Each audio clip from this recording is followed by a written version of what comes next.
Oregon Marching Band. My name is Julia McCallum, and I'm a PhD student in music education here at the University of Oregon. I taught public school music in South Carolina for 14 years before coming here, and last year I was a DTF for the Oregon Marching Band. Hi, my name is Connor Ald. I'm a sophomore here at the University of Oregon, and I am the assistant section leader in the clarinet section.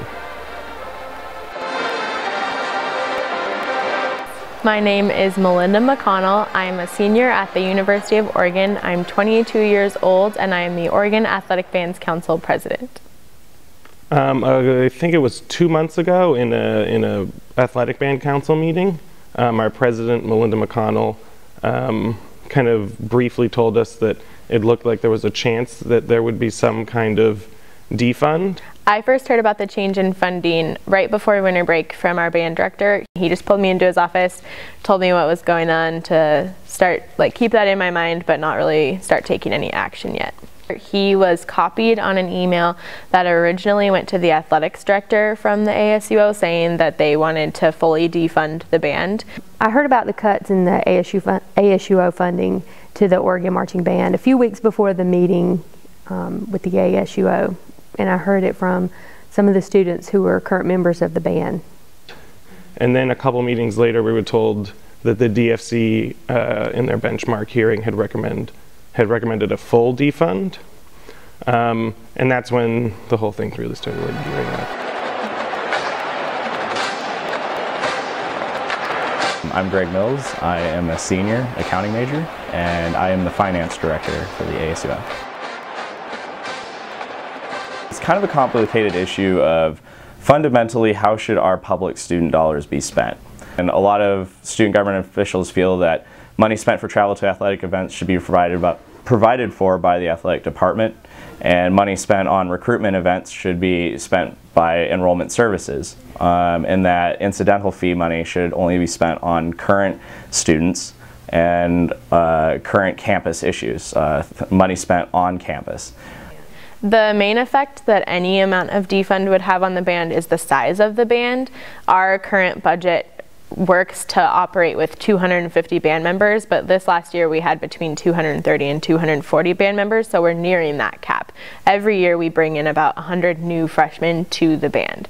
So it's growing at a really fast rate, and so we would potentially have to turn people away from the band, which isn't something that we've ever done in the past. It's open to anyone and everyone who wants to come and play. So that would be really hard for us. It would be a big culture change for us. And then there would be other things, just like we would have not as good of instruments. Our instruments wouldn't be able to receive as much repair. We wouldn't be able to go on as many trips to travel to support the bands, and a lot of other things like that.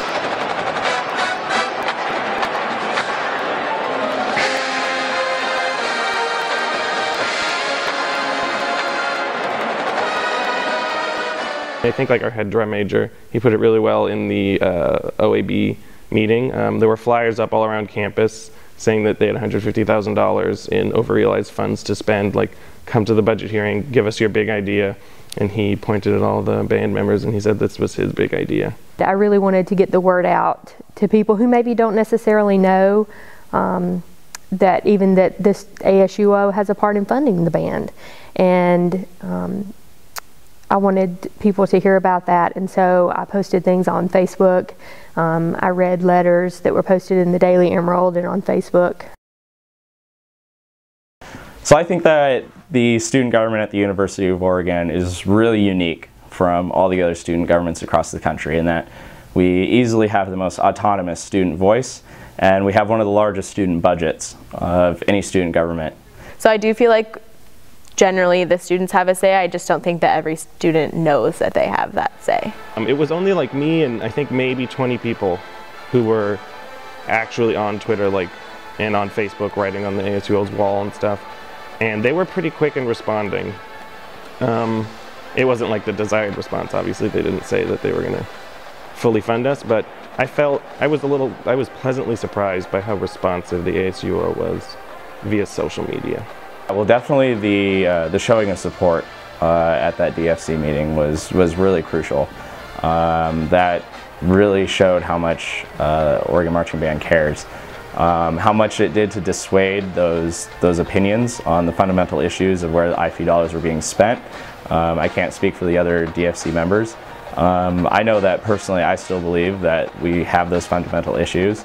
I also think that the concerns of the band were well heard, and I believe those concerns going forward, and I think that the band should be funded. I've changed my mind actually on this year at least, the budget process. I think that a lot more communication needs to happen, and definitely the band members showing up at that meeting helped me realize that. But I also feel like social media is a really good way to kind of get ASUO to listen. So I feel like showing up at the budget hearings and like engaging in social media, I feel like that's what we did that was really effective.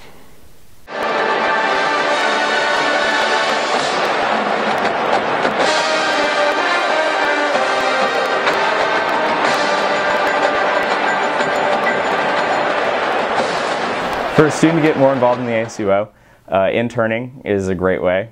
Working for one of the student government officials, shadowing a senator, it gives you a great opportunity to meet a lot of the people already involved in the ASUO. Another great way to get involved is to work on a campaign in the spring. So those are the main two ways I think that it's really easy for a student to get involved with the ASUO. The ASUO, the way it's structured, is very narrow in its scope, and I don't feel like it's a very representative body, especially when you take into account how many appointed positions there are and the role those play, and then when you take into account how few people actually participate in elections. I just don't feel like it's something that accurately represents the students. I do think that students have a say in the way that the ASUO decides to spend the incidental fee money. The more students that get involved in student government, that use their voice and express their opinion, the more it will enrich the student government experience here at the U of O and make this government better. And I encourage students all the time to get involved, to express your opinion, to be a member of the ASUO, to volunteer with the ASUO, just to do what you can, because we really are trying to better improve the student experience on campus. Because at the beginning of our budgeting process, they had benchmarked a full defund with no references to finding future funding sources, and by the end of it, we ended up with, I think it ended up being less than a 19% cut. And then just a couple days ago, the ASUO executive recommended a budget recall with a full fund. So I think it's obvious that something that the OAB did, like, although it wasn't like the ideal way to go about things, the way it was handled obviously in the end led to something that was like favorable to our organization.